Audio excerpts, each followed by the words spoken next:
Raimre duniya hande bena jango duniya hiri weti wala ko salatako. Raimre duniya hande bena jango duniya hiri weti wala ko salatako. Bismillah Allah takdo hande jango walli tammi Allah minasta nuro mango gammi ecca bondi ko lati hande jango heɓma duniya fama wala ko salatako. Raimre duniya hande bena jango duniya hiri weti wala ko salatako. Mi salatako mere sey bo be salati annabijo meɗen nulaɗo baba fati Allah hoynanammi mahya wal mamati gamni hami hefta wala ko salatako.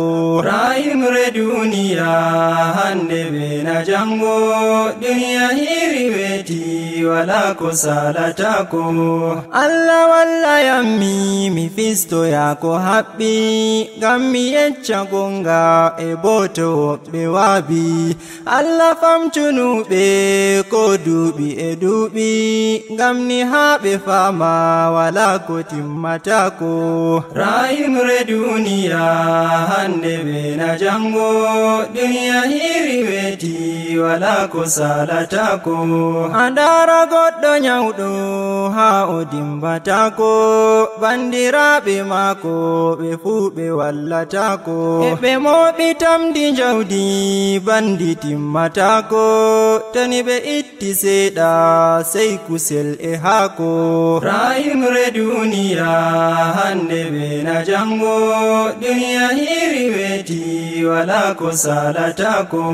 Duniyaru hulni duniyaru yurmi duniyaru rammi to nini goɗɗo himi ko amarne duuɓi temerre a faami jemma hiri weti ɗi fuɗi luttatako.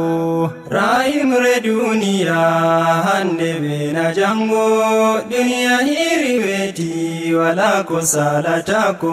To ɗaɓɓuru a nyayri himu duuɓi ɗuɗɗi an a tefɗo jawdi nder maji bo ko ɗuuɗi nden bo wargo hande a relli bo ko ɗuuɗi tefru timmatako bo haaje hubdatako. Raimre duniya hande bena jango duniya hiri weti wala ko salatako.